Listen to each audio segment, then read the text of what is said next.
Hi.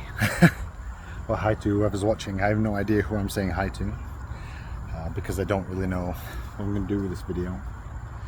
And I've recorded these videos before and always lost the nerve to upload them. But if you're watching, my name's Andy Brownie. I live in Singapore. I'm 35. I keep forgetting. And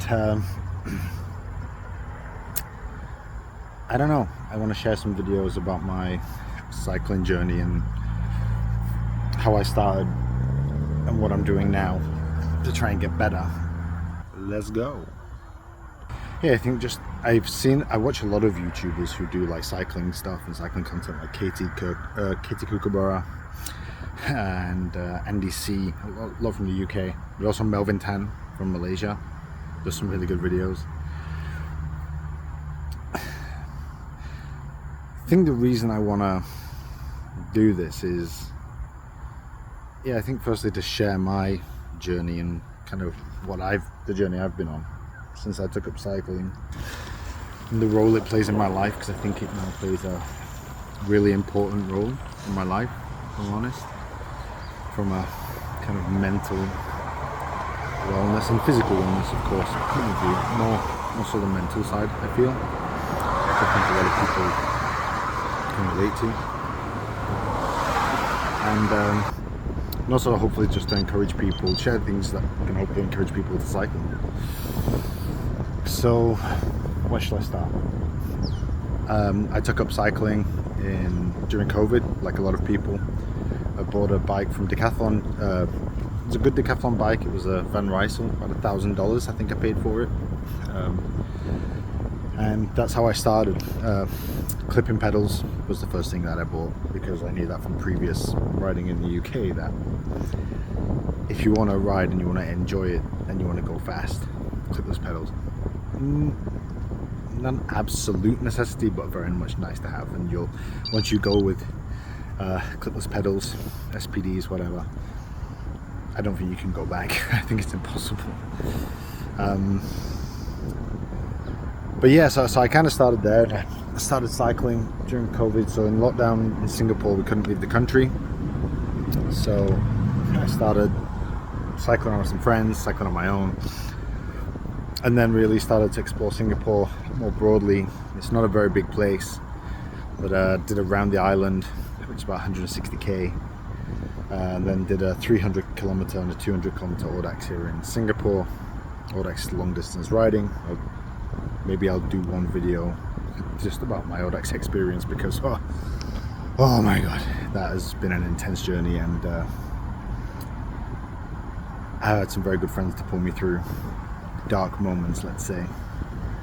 Maybe I should get them actually to speak about what is Andy like on an Audax when he gets tired, but I don't know if that will be something that is safe, let's say. So anyway, today, check this out. Yep, I'm at Ritchie. I'm out on a ride right now at the moment. This is McRitchie Reservoir in Singapore, which is a huge reservoir. Okay, one of the main ones, for those who don't know, but over here is not the big building, but just in front of it, move my finger, is Singapore Zoo, which is very famous. But yeah, I'm basically today doing a 40-ish kilometer ride. So starting in central Singapore, I'll post a link to the route, but starting in central Singapore, riding up to Upper Thomson Road to McRitchie, and then up through Mandai and then back down.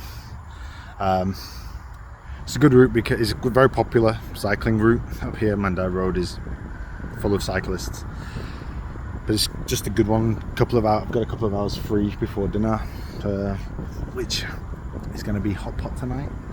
Chinese hot pot, good to say. Video is my first, I like to have a goal. If I don't have a goal to work towards, I kind of just float around a little bit. So monkeys. There's a 200 kilometer Audax. So an Audax is like a self-paced race. You have a cut-off time but you're not directly racing with other people. And there's an Audax route that I've attempted twice now, up into Malaysia. It's 200 kilometers, and I have failed twice with heat stroke. And so my goal is basically to train and get enough mileage to be able to complete that 200 kilometer ride finally. So at the moment I'm targeting to do 200 kilometers a week riding, and I've just set up a new target of 1,000 meters climbing per week as well. The reason for that is that the Malaysia ride is also full of rolling hills, and I'm a big guy, so right now my weight's about 96.5 kg, and so I don't go uphill crazy fast, and I've always hated climbing, hated with a passion. But I've started climbing more, and actually now that I'm kind of doing it, I'm getting a little more into it. I quite enjoy it actually now. I mean, just finished a small part of a climb here, and there's a bit more of a climb up that way, which I guess I'll share my ride footage as well as part of this. Maybe do a voiceover.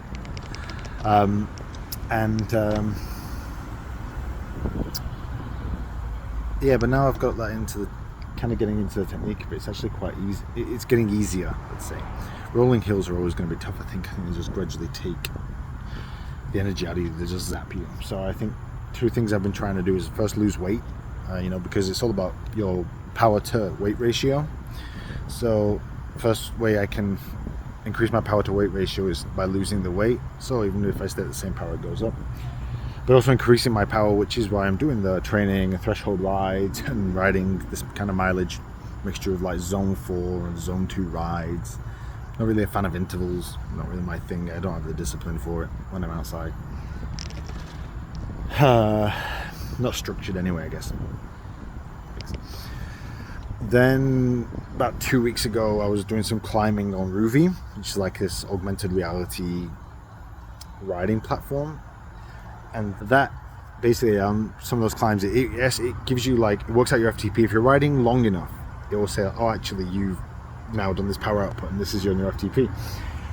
So that went up about 2 weeks ago to 193 watts, my FTP. And then literally just this week, Thursday, I climbed Sacalobra, I think it is, yeah, the Mallorcan climb.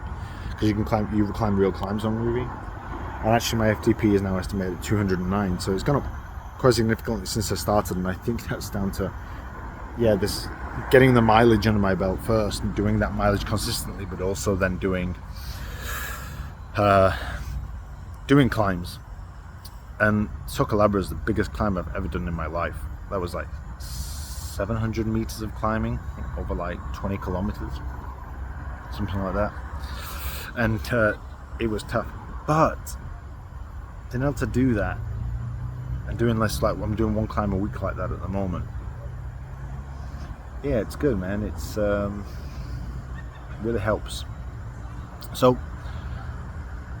anyway, I don't really know where I'm going with all of this, and I'm probably gonna have to edit this down because there's way too much talking here.